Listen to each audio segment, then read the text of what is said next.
Waktu harga sahamnya tinggi, nggak ada yang permasalahkan mengenai tata kelola. Ya.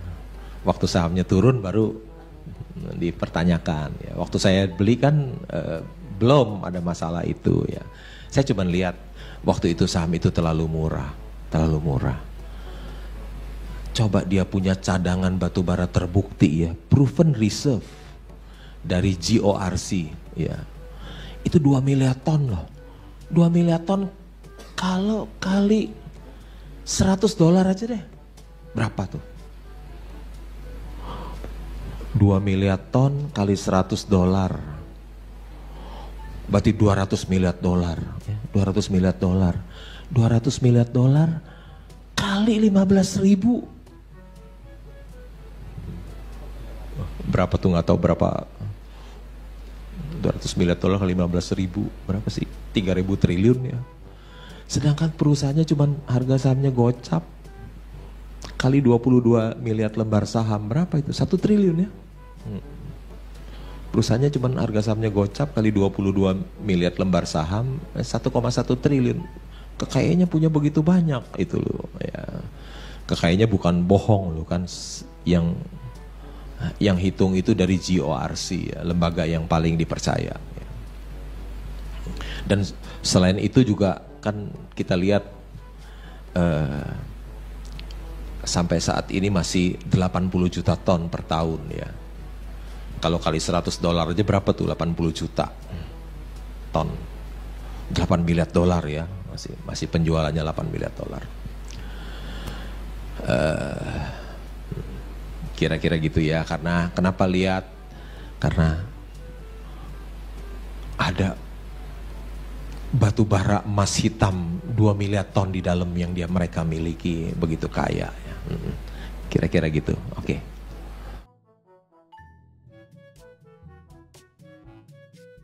Oke, Shalom Pak Lo. Ya, oke, ya shalom. Selamat datang di gereja kami Pak. Ya. Ya kan karena Bapak yang langsung kirim undangan ke saya, makasih Pak. Ya.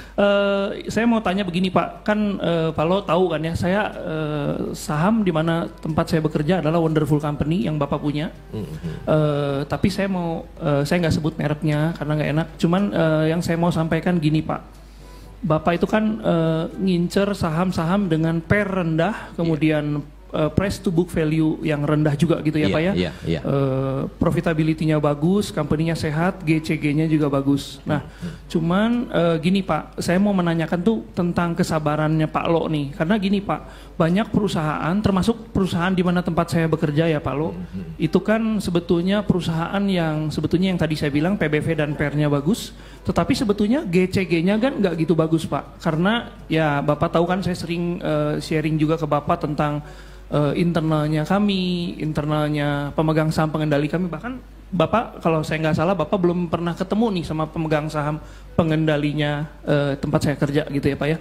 Nah, even yang tadi Bapak bilang bahwa saya sabar nungguin gitu kan Pak ya, sampai nanti harga sahamnya naik, itu cenderung saham akan naik pada saat perusahaan melakukan corporate action atau perusahaan gonjang-ganjing akan dijual atau melakukan corporate action apa. Seperti contoh nih Pak ya, company tempat saya bekerja kan saat ini SMFG maju lagi nih Pak gitu kan, karena pemegang saham pengendalinya terbebas dari kasus pajaknya yang Angin Prayitno Aji itu.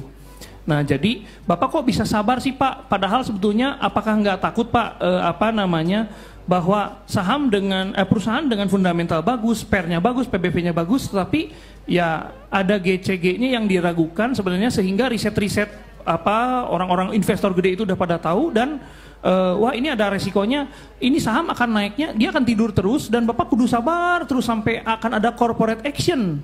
Misalnya saham perusahaan gede itu pengendalinya mau jual atau apa, baru naik gitu Pak harganya.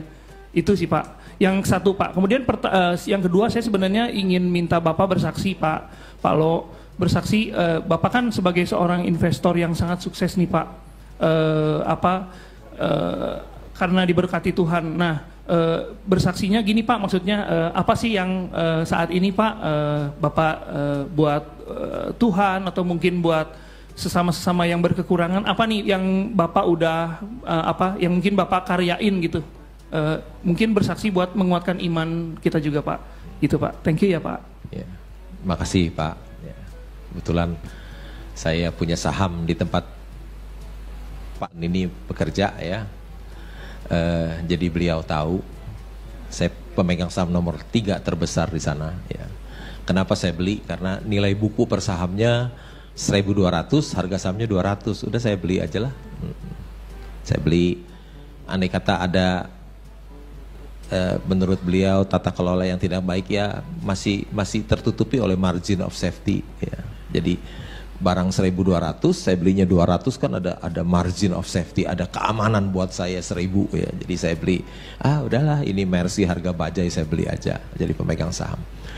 Tapi saya beli 200, saya sempat 400 tuh, investasi saya udah naik 100% ya. Saya belum jual ya. Jadi kenapa saya bisa sabar menunggu? Karena saya punya keyakinan saham ini under value, terlalu murah. Masa perusahaan sebagus di tempat Bapak bekerja nilai buku per sahamnya 1.200, harga sahamnya 200, ya udahlah saya beli aja. Dan ternyata nggak keliru juga kan, saya beli 200 kan sempat 400 ya. Demikian ya Pak. Oke. Thank you Pak Lo. Saya Catalina, saya pengen tanya Pak Lo. Pak Lo, bagaimana caranya strategi kita dengan uang yang terbatas? Kan tadi Pak Lo sempat bilang sebenarnya kalau ada saham bagus langsung aja jebretin. Jebret, nggak jadi gol, itu sudah di depan mata Mas Berlian bertatakan Intan. Ya ampun, ya ampun, ya ampun. Gitu. Tapi tadi Pak Lo juga sempat ada ngomong kalau ada saham bagus Pak Lo cicilin gitu. Nah kira-kira strateginya gimana, karena dengan uang terbatas kita bisa portofolionya yang baik gitu. Itu Pak Lo, thank you. Ya, makasih. Kenapa saya belinya nyicil? Karena sahamnya nggak begitu liquid ya. Supply yang jual itu nggak gitu banyak, jadi saya harus belinya pelan-pelan ya, pelan-pelan supaya harga sahamnya nggak naik ya. Sebetulnya kalau ada banyak ya saya mau sikat semuanya sekali banyak nggak apa-apa, tapi kenapa saya nyicil belinya? Supaya harga sahamnya nggak naik ya. Saya pelan-pelan saya beli supaya sahamnya nggak naik ya. Kalau saya beli sekaligus hari itu kan supply-nya juga sedikit, nanti harga sahamnya naik, cost saya jadi mahal ya. Sebetulnya saya pengen beli sekaligus semuanya, tapi barangnya nggak ada, jadi saya mesti cicil pelan-pelan ya, ya Bu.